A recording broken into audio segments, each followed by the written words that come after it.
What's going on, everyone? Welcome back to Nelson Media, and today we're breaking down episode 2 from the Amazon Prime series Swarm.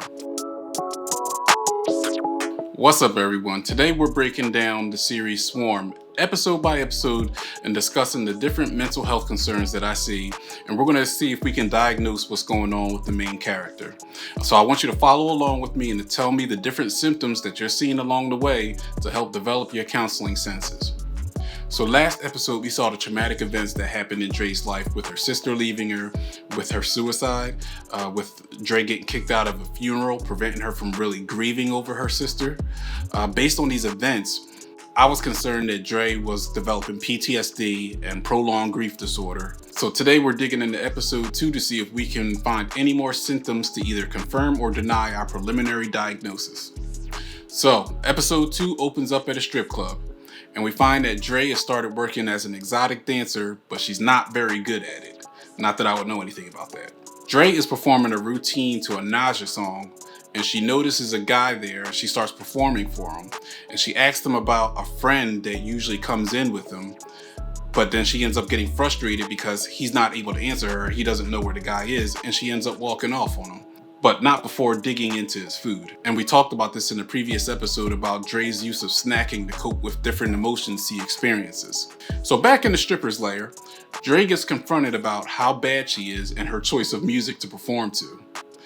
They walk off and one of the strippers comes over and tells her that she actually liked her routine. And we see Dre leaving the club, and the person that had just complimented her is now outside arguing with her boyfriend. And you can obviously see that she's inside of a toxic relationship. So we find out that Dre is living in a motel, and you can see she's got her Naja posters up. She's got pictures of her and her sister. And Dre is apparently researching Reggie Wilkins, who was on social media making insensitive comments about Marissa Jackson's death. And he also made comments about Dre's idol Naja. And you can see that she's just really into this person's life, and she's getting every notification about what's happening in Naja's life. And she's still fixated on her sister. So remember, we talked about fanaticism, and she's very much hyper-focused on these people. And I mean, think about it. She drove all the way to Tennessee to find this person. So Dre's research is interrupted when one of her stripper colleagues shows up unannounced after finding her address, and she asks to come in. And I want to point out that we saw Dre as a timid, quiet, socially awkward person in episode 1, and it looks like there's some changes to her personality. Notice that she isolates herself, but she's also a lot more direct and confident. And I want to know, where do y'all think this came from? So Dre lets the stripper in, and by the way, her name is Haley. I'm not going to keep calling her the stripper. And Haley asks Dre if she wants to go and get something to eat. And Dre looks over at her food, which is currently being consumed by a swarm of ants. And I'm sure that's meant to symbolize something about Dre's mindset or something, but I don't know. Y'all gonna have to tell me your ideas on that one. So they both go to get something to eat, and Haley offers to teach some pole dancing routines to Dre. Dre declines, and letting her know that she's only there temporarily, and Haley tells Dre that she feels a real connection to her. She thinks maybe it's because she knows what it feels like to not be accepted, to live out of a suitcase, and to not have any friends. She's had it so bad that she ran out of her last relationship because her boyfriend couldn't accept her being black. Yeah, she really said that.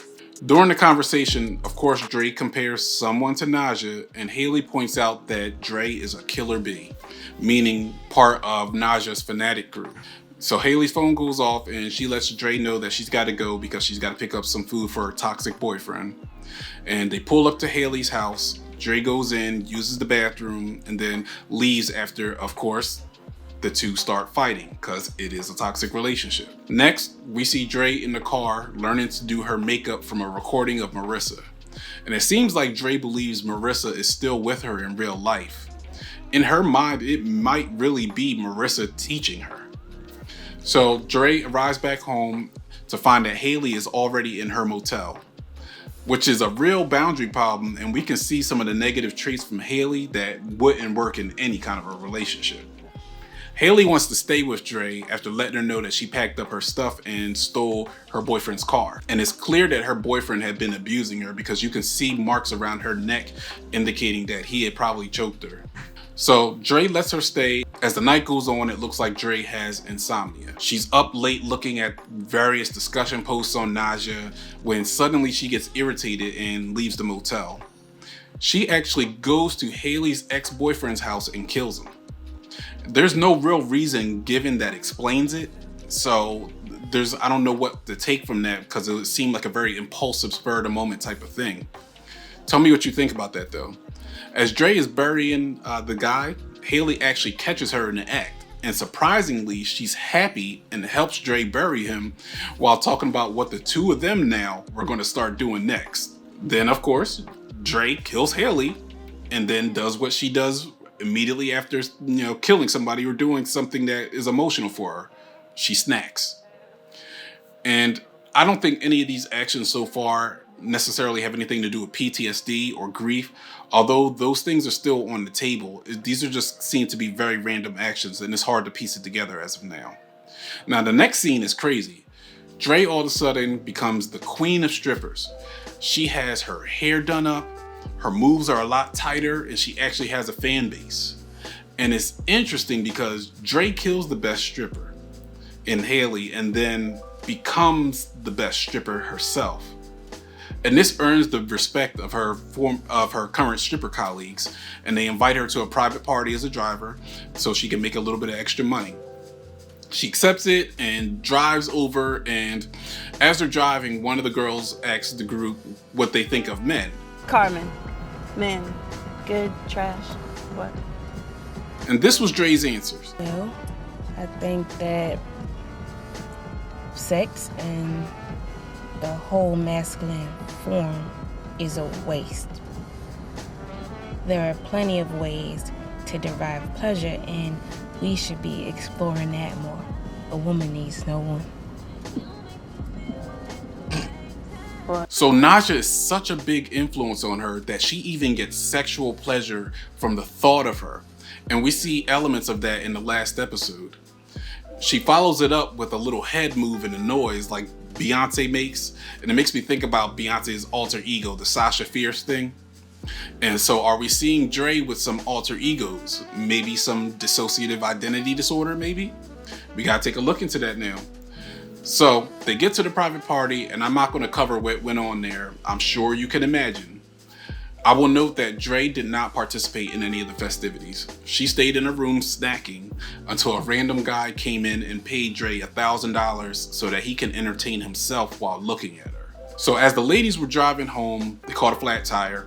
They decided to flag down a truck that was passing by, and the person that stops is none other than Reggie, aka Tonk, the guy that made the post on social media about Marissa and Naja.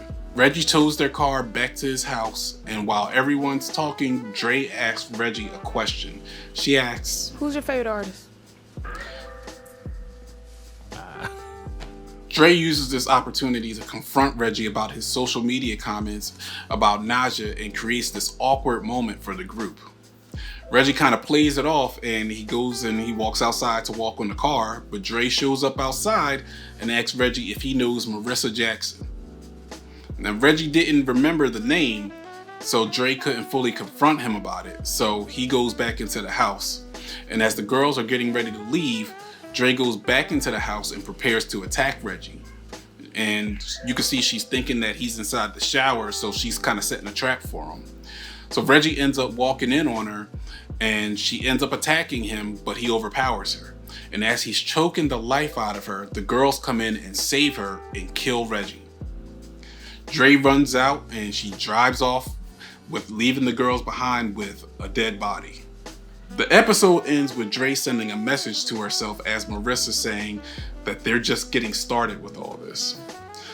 So I didn't see too much in this episode that really helped in determining if she was experiencing PTSD, but the texting herself as Marissa still fits with prolonged grief disorder, because you can look at it as it's this intense longing for the person that's died or a preoccupation with the thoughts of that person. You can still see clearly the identity disruption and how she's now like molding her personality based on Naja, and now even a little bit based on Haley the stripper. You see the emotional numbness still. She's still got this very cold demeanor. She's isolating herself. And all these things kind of fit in with those characteristics. But what do y'all think? Did you see anything that fits this possible diagnosis? Maybe we need to start adding things on and start thinking about dissociative identity disorder. And we'll talk about that a little bit more in episode 3. But let me know what you think. Drop it in the comments. Please like and subscribe. And let's go ahead to episode 3 and see what's going on there.